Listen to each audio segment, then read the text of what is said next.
Hello दोस्तों, आज मैं बात करूंगा मृत्यु की अवधारणा के बारे में, मृत्यु से भय के बारे में। मृत्यु जो जीवन का एक अटल सत्य है, फिर भी मनुष्य हमेशा से इससे भागता आया है। यह एक ऐसा विषय है जिस पर विज्ञान, धर्म, दर्शन और साहित्य सभी ने गहन चिंतन किया है। कुछ के लिए मृत्यु एक अंत है, तो कुछ के लिए एक नए जीवन का प्रवेश द्वार। क्या मृत्यु वास्तव में जीवन की समाप्ति है, या फिर यह जीवन का ही एक और रूप है? क्या मृत्यु से डरना उचित है, या इसे स्वीकार करके ही हम जीवन को पूर्णता दे सकते हैं? तो यहां हम मृत्यु के बारे में दार्शनिक पहलुओं पर विचार करेंगे। मैं यहाँ पर प्राचीन भारतीय दर्शन से लेकर आधुनिक विचारकों तक उन्होंने क्या कहा है, मृत्यु किस रूप में देखा है, इसके बारे में बात करूंगा। हम देखेंगे कि कैसे मृत्यु का बोध हमारे जीवन को गहराई और अर्थ प्रदान करता है। मनुष्य का मृत्यु से भय स्वाभाविक है। यह भय अज्ञात के प्रति है, अनिश्चितता के प्रति है। डर मृत्यु से नहीं, डर उस अनिश्चितता से है कि इस जीवन के समाप्त होने के बाद क्या होगा। उस अंतहीन गहराई में गिरने का डर है, जिसका यही पता नहीं कि वो जा कहां रहा है, वो रास्ता जा कहां रहा है। तो घबराहट और भय उस चीज की है। लेकिन क्या यह भय वास्तव में उचित है? भारतीय परंपरा में मृत्यु को देहांत माना गया है। शरीर का अंत है, आत्मा का नहीं। गीता में श्री कृष्ण अर्जुन से कहते हैं, नैनम छिद्यन्ति शस्त्राणि नैनम दहति पावकः न चैनम क्लीदयन्त्यापो न शोष्यति मारुतः।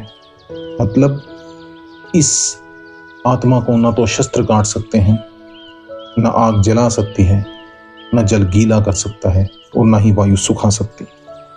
जैसे मनुष्य पुराने वस्त्रों को त्याग कर नए वस्त्र धारण करता है, वैसे ही आत्मा पुराने शरीर को छोड़कर नए शरीर में प्रवेश करती है। इस दृष्टि से मृत्यु एक जस्ट एक स्थानांतरण है, एक नए शरीर में प्रवेश है, उसका अंत नहीं। जिस प्रकार हम रात को सोकर सुबह नए उत्साह के साथ जागते हैं, उसी प्रकार मृत्यु के बाद आत्मा एक नए रूप में जन्म लेती है। कुछ पश्चिमी दार्शनिकों ने भी मृत्यु के बारे में अपने विचार रखे हैं। जैसे सुकरात ने मृत्यु को दो रूपों में देखा है। पहला, निद्रा के समान मृत्यु, जहां कोई स्वप्न नहीं, कोई चिंता नहीं, केवल शांति ही शांति। उनके अनुसार ये दूसरे लोक में एक प्रवेश का द्वार है, जहां आत्मा महान विचारकों और पूर्वजों से मिलती है। उन्होंने कहा, मृत्यु से डरने वाला व्यक्ति ज्ञान से डरता है, क्योंकि सच्चा ज्ञानी मृत्यु को मृत्यु नहीं समझता, वो इसे एक नए जीवन की आधारशिला समझता है। अगर मृत्यु न होती तो क्या जीवन का कोई मूल्य होता? यदि हम अमर होते तो क्या हम आज भी उसी तरह से जीवन को महत्व देते जिस तरह से हम अभी देते हैं? एक प्रसिद्ध दार्शनिक का कथन है, मृत्यु के बिना जीवन अधूरा है। यदि हम कभी न मरे तो हमें कोई जल्दी नहीं होगी, हम सब कुछ कल पर टालते रहेंगे। लेकिन मृत्यु का भय हमें याद दिलाता है कि समय सीमित है, और इसलिए हमें प्रत्येक पल को सार्थक बनाना चाहिए। विभिन्न धर्मों में भी मोक्ष, स्वर्ग और पुनर्जन्म का कंसेप्ट है। उन्होंने अलग अलग ढंग से इसको देखा है। जैसे हिंदू धर्म के अनुसार आत्मा अनंत है और जन्म मरण के चक्र में घूमती रहती है। मृत्यु के बाद कर्मों के अनुसार नया जन्म मिलता है। मोक्ष और मुक्ति इस चक्र से छूटने का नाम है। बुद्ध ने कहा कि मृत्यु दुख का अंत नहीं है, बल्कि यह तब तक जारी रहेगा जब तक हम वासनाओं और आसक्तियों से मुक्त नहीं हो जाते। तो प्रश्न ये उठता है कि मृत्यु को स्वीकार कैसे करें, मृत्यु को जाने कैसे? तो मृत्यु से भागने के बजाय हमें इसे समझना होगा। उसके लिए ध्यान और आत्मचिंतन की आवश्यकता होगी, कर्म योग की आवश्यकता होगी, प्रेम और सेवा की आवश्यकता होगी, क्योंकि जिन्होंने दूसरों के लिए जिया उन्हें मृत्यु का भय नहीं रहता। फिर मृत्यु ना होगी, महाजीवन में प्रवेश हो जाएगी। जो कॉन्शियसनेस के साथ जीते हैं, बोध के साथ जीते हैं, उनकी मृत्यु समाधि हो जाती है। और जो लोग अनजान में जीते हैं, परिस्थितियों का गुलाम होकर जीते हैं, बेहोशी में जीते हैं, वो यही नर्क का एहसास करते हैं।